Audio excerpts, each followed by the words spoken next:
MS Excel के data tab में next option जो हमें मिलता है वो है फ्लैश फिल। फ्लैश फिल किसी जादू जैसे काम करता है हमारी एक्सेल शीट में। फ्लैश फिल आप क्यों और कैसे यूज़ कर सकते हैं वो देखते हैं। मान लीजिए हमारे पास यहाँ कोई एम्प्लॉयज़ का डाटा है और उस डाटा में हमारे पास एम्प्लॉयज़ के नेम और सरनेम है। आपको मैन्युअली इनके नाम लिखने हैं, जैसे कि हमें इसे पूरा लिखना है लोकेश वर्मा, इस तरीके से। अब आपको इसे मैन्युअली ना करके फ्लैश फिल से करना हो तो आप कैसे कर सकते हैं। फ्लैश फिल ऑप्शन यूज़ करने के लिए कई तरीके मौजूद हैं जो मैं आपको बारी बारी यहाँ इस वीडियो में बताने वाला हूँ। सबसे पहला तरीका देखिए, हमने यहाँ पर मैन्युअली एक बार अपना नाम लिख लिया, फुल नेम लिख लिया है हमने यहाँ पर।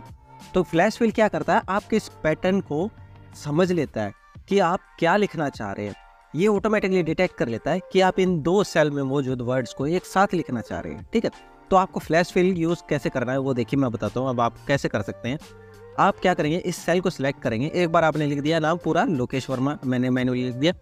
अब आप इस सेल को ऐसे ड्रैग करेंगे, जैसे फॉर्मूला ड्रैग करते हैं ना नीचे तक, ऐसे ड्रैग करेंगे इस तरीके से। ठीक है, लेकिन ये क्या, यहाँ तो हर सेल में एक ही नाम रिपीट हो गया है ना, इसने इस पैटर्न को नहीं समझा। क्यों? क्योंकि अभी हमने फ्लैश फिल ऑप्शन अप्लाई नहीं किया है।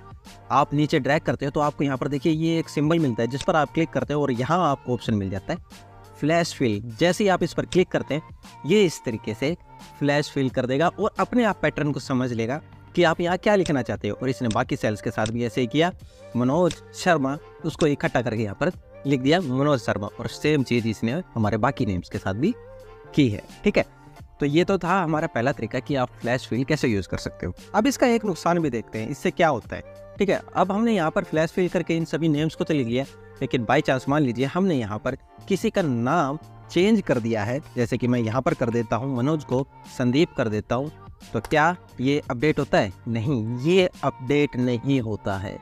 इसके लिए आप कॉनकैटिनेट वाला फॉर्मूला यूज़ कर सकते हैं जो मैंने आपको पहले सिखाया है। अगर आपको नहीं पता तो उसका लिंक मैं आपको आई बटन में डाल दूंगा और साथ ही इस वीडियो के डिस्क्रिप्शन में भी आपको दे दूंगा। ठीक है, तो आगे देखते हैं अब हम इसे और कैसे यूज़ कर सकते हैं और कौन से तरीके हैं फ्लैश फिल ऑप्शन को यूज़ करने के लिए। फ्लैश फिल ऑप्शन को आप शॉर्टकट की के थ्रू भी यूज़ कर सकते हैं। कैसे वो देखिए, हमारे पास यहाँ पर लिस्ट है। इस बार हम अलग तरीके से अपना नाम लिख कर देखते हैं ये पैटर्न को पहचानेगा नहीं। आप ऐसे भी नाम लिखते हैं ना, L.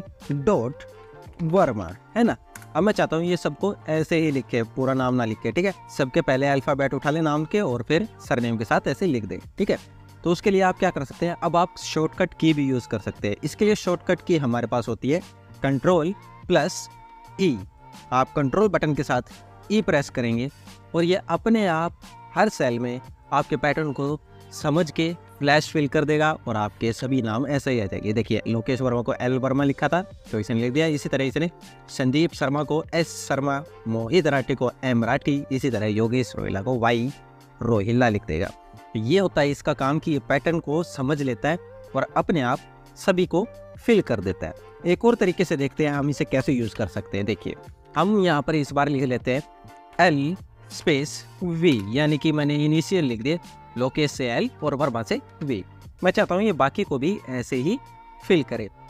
एक और तरीका फ्लैश फिल यूज़ करने का, एक बार आपको ऐसे मैन्युअली लिखना पड़ेगा, LV लिख दिया मैंने ताकि ये पैटर्न पता चल जाए इसको। फिर आपको क्या करना है, आप डाटा टैब में जाएंगे और अपने ऑप्शन फ्लैश फिल पर ऐसे क्लिक कर देंगे। आपको इसे सिलेक्ट करने की भी ज़रूरत नहीं है, ये अपने आप पूरी रो को सिलेक्ट कर लेगा, उसे समझ लेगा और आपके पैटर्न के अकॉर्डिंग इसे फिल कर देगा। तो ये तो यूज़ होता है फ्लैश फिल का। सीधे सीधे तरीके से किया जाए तो हम इसे कैसे यूज़ कर सकते हैं और क्यों यूज़ करते हैं ये भी आ गया। अब इसकी एक प्रॉब्लम के बारे में जानते हैं हम। आइए देखते हैं वो क्या प्रॉब्लम है जब ये समझ नहीं पाता कि हम इसे क्या फिल करने के लिए कह रहे हैं। मान लीजिए इस बार मुझे नाम से कोई लेना देना नहीं है, एम्प्लॉय ID से लेना देना है। ठीक है, मैं चाहता हूँ सबकी एम्प्लॉय ID यहाँ पर आ जाए। ठीक है, तो मैं चाहता हूँ उसका लास्ट जो डिजिट है एम्प्लॉय ID का वो यहाँ पर आए। ठीक है, तो एक बार तो मैंने मुझे ये सब बताना पड़ेगा कि लास्ट डिजिट है 1। ठीक है, ऐसे बता दिया। अब मैं इसको फ्लैश फिल करता हूँ किसी भी तरीके से, तो यहाँ पर एरर आ गया, सब में 1 आ रहा है, लेकिन यहाँ पर तो 101, 102, 103 है, तो इसकी ID पे 1, 2, 3 आना चाहिए। अब यहाँ पर प्रॉब्लम ये हुई है कि ये समझ नहीं पाया आपका पैटर्न कि आप क्या रिपीट करना चाहते हो। क्यों? क्योंकि एम्प्लॉय ID में फर्स्ट लेटर भी सबका 1 ही है, तो इससे लगा आपको यही रिपीट करना है। तो अब क्या करें, अब इसे कैसे ठीक किया जा सकता है। अब आपको स्पेसिफिक तरीके से इसे बताना पड़ेगा कि एक्चुअल में आप क्या फील करना चाहते हैं। तो ऐसी सिचुएशन में आपको मैन्युअली एक बार नहीं 2 बार इसे फिल करके देना पड़ेगा ताकि आपके पैटर्न को समझ ले। यानी कि एम्प्लॉई आईडी है 101, लास्ट डिजिट है इसका 1, तो मैंने मैन्युअली यहाँ पर डाल दिया।